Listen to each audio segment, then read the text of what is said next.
পৰ বুলিলে গোটেই এটা সূত্ৰত আবদ্ধ কৰিব পাৰে আৰু নপৰ কৰিলে নোৱাৰি আমি গতিকে মই অনুমান কৰিছো মানে বাস্তৱে কমন মানুহে কাক অসমীয়া বুলি কয় কমন মানুহে কাক খিলঞ্জীয়া বুলি কয় মানে সৰ্বসাধাৰণ মানুহে জোৰ জুলুমটোৱে আচলতে নহয় অসমীয়া নামটোৱে আচলতে অৰ্বাচিত কেইবাজনো এই লিখিছে আৰু হৈ আপুনি কোনো লোকগীতত আনকি বিহুগীততো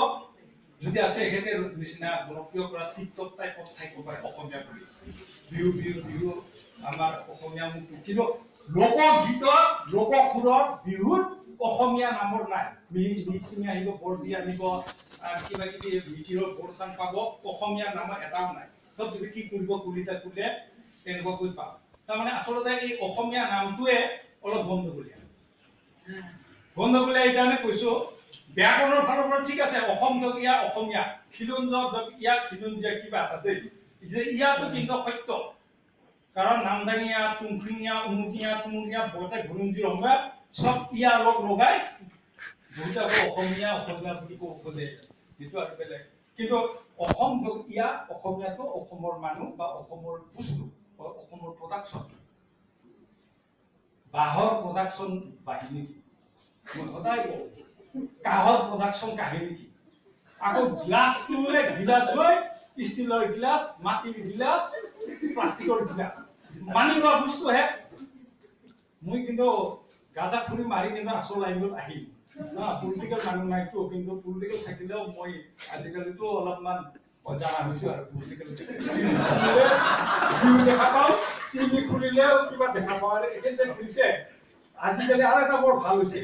আপুনি কৈছে গুৱাহাটীৰ পৰা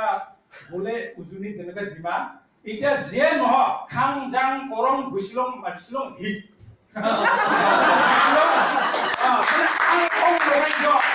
এই গীতটো মানে দেখিবলৈ মান নাপাইছে মন কৰকচোন আপুনি জুবিন গাৰ্গে আজিৰ পৰা 10-15 বছৰ আগত ভাল অসমীয়া গালে ইমান পপুলাৰ নহল নাখাও সুধা ভাত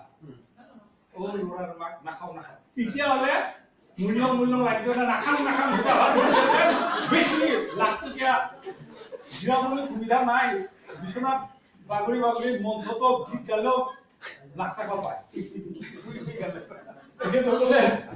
এইবিলাক মই কৈছো যে ইমান মানুহে একচেপ্ট কৰিছেতো সেইকাৰণে কৈছো আচ্ছা এতিয়াতো ইমান চিৰিয়াছ মানে ডিপেণ্ড কৰিবলৈ লাইট যে কৈছো আচলতে লাইটে মানে বিৰাট খং উঠে মৰে খিলঞ্জীয়া এইবিলাক ডিফিনিশ্যন মই জনা মই আজিহে ক'ব লাগে বুলি কৈছে মই ভাবিছো এখন কিতাপত পাইছো খিলঞ্জীয়াটো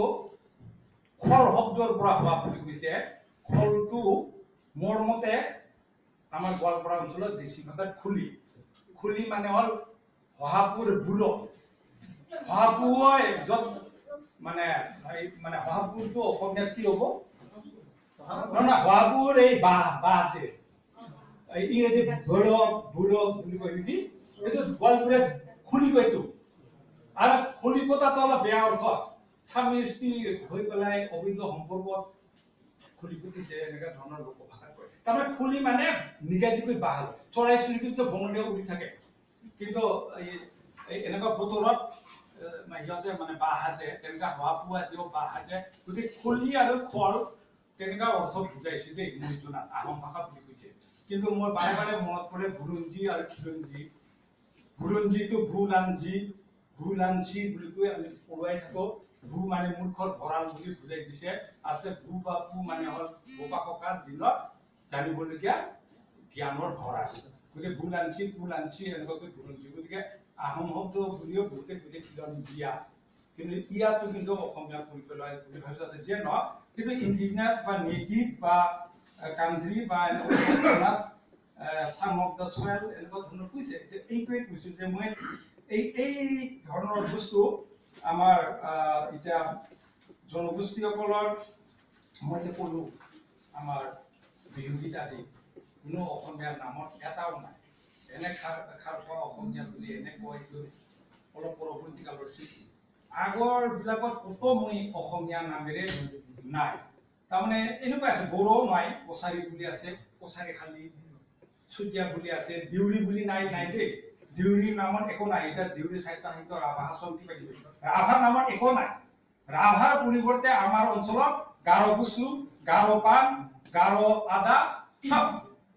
তাৰ ৰাভা মানুহে খেতি কৰে নাম দিওঁতে গাৰো পাণ মই আচৰিত পাইছো। এইবাৰ তেনেকৈ মৰা নামটো আছে দেই, মুতকৰ নামৰো মৰাণ আদা, মৰাণ মুখ, টাই আহোমৰ নামত আছে আহোম ধুবুৰী, তাৰপিছত মৰাণ নামত আছে। আটাইতকৈ ভালটো হ'ল আমি ভাবো যে এইটো বোলে ইনচাল্টিং নগা। আপোনালোকে চাব দেই, নতুন বিলাকো বঙালীহে, অসমীয়াত বাঙালী বা বাংলা নহয়, বাংলা পান ক'ব পাৰে আজিকালি। সেইকাৰণে বঙালী এৰা, বঙালী ঘাঁ এইবিলাক যেতিয়া লোকভাষাবিলাকত চাওঁ তেতিয়া বঙালীটো আমি গ্ৰহণ কৰিছো। বঙলা বুলি অসমীয়া ভাষা সাহিত্যত বুৰঞ্জী ইমান বঙলা, ডাক বাংলাৰ বাহিৰে ইংৰাজীত আহি পপুলাৰ কৰা বঙলা শব্দ ইমান বেছি নাই। বঙালীও অলপ আছে, বঙালী এৰা, বঙালী আদা, ভোট এৰা, ভতেৰা এইবিলাকত এই নৰাটো আটাইতকৈ বেছি ইণ্ডিজিনাছ আছে নৰা। আৰু ইণ্ডিজিনাছ বিলাক দেখিব আপোনালোকে আজিকালি মন ভাষাবিলাক ইংৰাজী প্ৰফেচাৰৰ কি হয় হালকা চালকা ওলাই আহিব, নন হালকা, হালকা নহয় টাইট। সেই বস্তু বুজাবলৈ নগা। কিন্তু আমি নগা ঘাঁ আটাইতকৈ বেয়া ঘাঁ চিকিৎসা কৰিব নোৱাৰিলে নগা ঘাঁ বুলি নগাক গালি পৰা, নগা টেঙা আটাইতকৈ টেঙা, নগা ঘাঁ আটাইতকৈ ভাল ঘাঁ, তাৰমানে এইটো সোনকালে ভাল নহয়। তেনেকুৱাকৈ নগা ভমৰুটি, নগা কিবা এনেকুৱাকৈ ভৰা এনেকুৱা 5 বিধ মান নগা দেখিলো। নগাটা মজবুত আৰু অলপমান সৰু প্ৰজাতিৰ হয়। আৰু যিটো নেকি ভৈয়ামৰ এইবিলাকতো অলপ এই যে হালকা যে ক'লো মানে অলপ দুৰ্বল। গতিকে এই নগাটো আচলতে একদম খিলঞ্জীয়া শব্দ অসমীয়া, কিন্তু নগাটো আমি বেলেগ বুলিয়ে ভাবি লওঁ। গতিকে এতিয়া আকৌ ছাৰে আহালৈ আহি গ'ল অসমীয়া ভাষাটো কাৰ হ'ব। এতিয়াতো ফেচবুক চালেই কেৱল মিয়া ঘূৰি পেলাই মোৰ মাথা নষ্ট। আৰু মিয়াকো এৰিব নোৱাৰো, দেশীকো এৰিব নোৱাৰো, ৰাভাকো এৰিব নোৱাৰো। ফেচবুকৰটো চালে মাথা নষ্ট হৈ গৈছে। গতিকে যিয়ে নহওক আচল কথা হ'ল এই সংজ্ঞাটো এইটো যিটো আমাৰ ছাৰে কৈ গ'ল আন্তৰিকতাৰ অভাৱ আমাৰ। মাজে মাজে অসম সাহিত্যৰ বিষয়ে আমাৰ জাতীয় অনুষ্ঠানবিলাকৰো ভূমিকা অলপ সন্দেহজনক। এইটোতো চাইল্ড লেংগুৱেজ ফৰ্মুলাটো অসমত প্ৰযোজ্যই নহয়। ভাৰতত NCERT নহয় জানো, NCERT পাঠ্যক্ৰমতে SCERT কৰিছে, সেইটোৰ মতে 3 লেংগুৱেজটোহে প্ৰযোজ্য, 4 লেংগুৱেজটো প্ৰযোজ্য নহয়। ভৃগুমুনি কাকতি ছাত্ৰ সন্থাৰ চবে কৈ গৈছে 4 লেংগুৱেজ প্ৰব্লেমটো হ'লে আমাৰ প্ৰব্লেম চল্ভ হ'লেহেঁতেন। গতিকে ভাষা নীতি মতে মাতৃভাষা শিকিবলৈ কৈছে ইউনেস্কোৰ পৰা আৰম্ভ কৰি। এতিয়া বড়োসকলেতো অসমীয়া শিকিবলৈ স্কোপে নাই, বড়ো শিকিব, ইংৰাজী, হিন্দী। অসমীয়া শিকিব লাগে বুলি তেওঁলোকেও জানে, আমিও জোৰ কৰোঁ। শিকিবলৈ সুবিধা ক'ত? তেনেকুৱা বাংলা মিডিয়ামতে বাংলা, হিন্দী, ইংৰাজী। গতিকে ভাবি আমি কেইবাবছৰ ছাৰ আছে, মই আছো, ৰমেশ পাঠক ছাৰ আছে, আৰু গোটেই সাহিত্য সভাৰ অনুষ্ঠান আছে, অসম সাহিত্য সভাৰ গোটেই ঘূৰি এটা ফৰ্মুলা ওলালে 3 লেংগুৱেজ ফৰ্মুলা।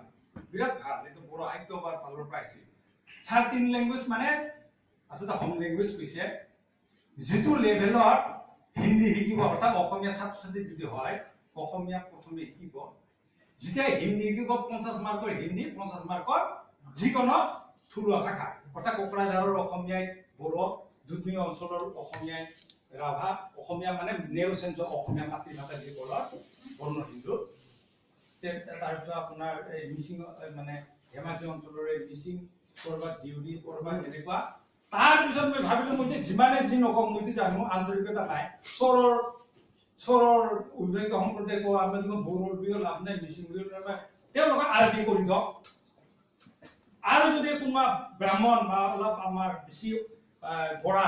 তেওঁলোকে কৈছে জনজাতীয় ভাষা শিকিনো আমাৰ কি হ'ব, তাতে অলপ সংস্কৃত কৰক, ভাষাৰ বজা সমান কৰিব লাগিবতো। গতিকে বড়ো, ৰাভা, মিচিং, কাৰ্বি, আৰবি, ফাৰ্চী আৰু জাপানী আৰু মানে কৰবাত যদি পৃথিৱীৰ দেশ বিদেশৰ ভাষা আছে চব কৰি দিয়ক, ভাষাৰ বজা সমান হ'ব লাগিবতো। গতিকে এনেকুৱা কৰি বড়োসকলে 3 লেংগুৱেজ ফৰ্মুলা এপছুৰ পৰা আৰম্ভ কৰি চবে আগতীয়াকৈ অসম চৰকাৰে এপ্ৰুভ কৰাৰ আগতে সৰ্বসিদ্ধান্ত মৰ্মে তেওঁলোকে পাছ কৰি ল'লে। নিউজত ওলাই গ'ল, লাগি গ'ল অসম সাহিত্য সভাৰ পাঠ, বেষ্ট লাগিব 50 মাৰ্ক কিয় অসমীয়া শিকিব, 100 মাৰ্কে শিকিব। আমি ক'লো আপোনালোকে এটা নিয়ম বান্ধি দিয়কচোন, 100 মাৰ্ক কেনেকুৱাকৈ পঢ়াম। সেইটো লৈ পেলাই লাগি গ'ল চৰকাৰৰ আন্তৰিকতা নাই গৈ পেলাই যিটো ছাৰ আমাৰ প্ৰস্তাৱটো যাব লাগিছিলে বিধানসভাত আহি গ'ল সংস্কৃত বাধ্যতামূলক সংস্কৃত উপেন আকাশে ফৰ্মুলা দিছিলো ক'ৰ ৰাভা বড়ো মিচিং আদি শিকিব তাৰ অব্লিকত আৰবি তাৰ অব্লিকত এই সংস্কৃত কৰি দিয়ক সেইফালে কৰি দিয়ক সংস্কৃত বাধ্যতামূলক ড্ৰাইভাৰ ধুই গ'ল থলুৱা ভাষা নিপাত যায় গতিকে এই কেব আহিছে কিবা মই সেইকাৰণে আন্তৰিকতা নাই কমন মানুহে কিন্তু এই মিলিব লাগে মিলাব লাগে যাবিলাক বিদেশ ফুৰি ধুনীয়াকৈ মিলি গৈছে একে অসমীয়া মৈমন সিঙে ইমান ভাল অসমীয়া লিখে আৰু তেওঁলোকৰ এটা কোনোবা চলো পাল্টাই নে কিবা কৰি পেলাই এইবাৰ বোলে মাতৃভাষাৰ অসমীয়া নিলিখে বুলি কৈছে গতিকে এনেধৰণৰ কথা মই বহুত মানে আৱেগিক হৈছোঁ কিন্তু বাস্তৱ কথা যে এই লিখি মানে বা এই খিলঞ্জীয়া কোন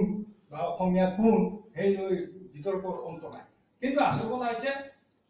যিসকল জিন গৈছে ইয়াতে থাকিম ইয়াতে মৰিম যাৰ দ্বিতীয় স্থান নাই তাৰমানে ইয়াত কিবা গণ্ডগোল হ'লে আৰু পলাই নাযায় তেনেকুৱা ধৰণৰ লোক তেওঁলোকে না কাৰোবাৰ ঘৰ জোৱাই হৈছে কাৰোবাৰ মই আপোনালোকক 61ৰ আগত 51 নহয় জানো ছাৰ খিলঞ্জীয়া 51 বেছিভাগ লোকে খিলঞ্জীয়াটো ইণ্ডিজিনাছ আমাৰ এই এইবিলাক 51 বুলি কয় 51ৰ পিছত অহাটো মই এটা উদাহৰণ দিব পাৰোঁ নাম নকওঁ কিন্তু ইনডাইৰেক্টলি আপোনালোকে গম পাব তাৰমানে সেই সময়ৰ পূৰ্ববংগৰ পৰা যিসকল শৰণাৰ্থী অসমত আহিল আমাৰ গোৱালপাৰা অঞ্চলৰ মই গৈছোঁ সেই সময়ত অসম বিৰাট আন্দোলন হৈ আছে তাৰপিছত মোৰ শ্ৰদ্ধাৰ এতিয়া বাইদেউ নবৌ কিবাই তেওঁ অসমীয়া মিডিয়ামৰ প্ৰাইমেৰী মাষ্টৰ দাদাও প্ৰাইমেৰী মাষ্টৰ আছিলে আমাৰ ঘৰৰ অহা যোৱা ইমান অসম আন্দোলন চলি আছে তেখেত বিৰাট বুদ্ধিয়ক আছে তেখেতে একদম গোৱালপাৰা জিলাৰ একদম পৰৱৰ্তী কালৰ এমএলএ বা মিনিষ্টাৰ কিবা কিবি নাম জানিব আপোনাৰ তেখেতৰে দ্বিতীয় পত্নী হৈ একদম নিগাজিকৈ বসবাস কৰি লৈ আপুনি এতিয়া 51লৈ খেলিব পাৰিব একদম ৰাভা জাতে পাতে একদম ৰাভা হৈ গ'ল গতিকে মই এটা উদাহৰণ দিছোঁ দেই তেনেকুৱাকৈ বহুত মানুহে কিন্তু ইতিমধ্যে যাব লাগিব বুলি বহুতে এনে চুইচাইড কৰি কিবা কিবি মৰে আচল বদমাছ সকলবিলাকে আমাতকৈ আগতে মানে এই আধাৰ কাৰ্ড কিবা কৰি লৈ পেলাই নিগাজি হৈ গৈছে সাধাৰণ কিছুমান মানুহ একদম মুক্তিযুঁজাৰু কোনোবা পৰিয়ালকো কিবা কৰিছে গতিকে মই এইবিলাক কথা ক'লেই দিগদাৰী নোকোৱাকৈ থকাই ভাল আমি সাহিত্যৰ মানুহ হৰে কৃষ্ণ হৰে ৰাম এতিয়া মই কিবা কিবি তেখেতৰ লগত লাগি আছো এই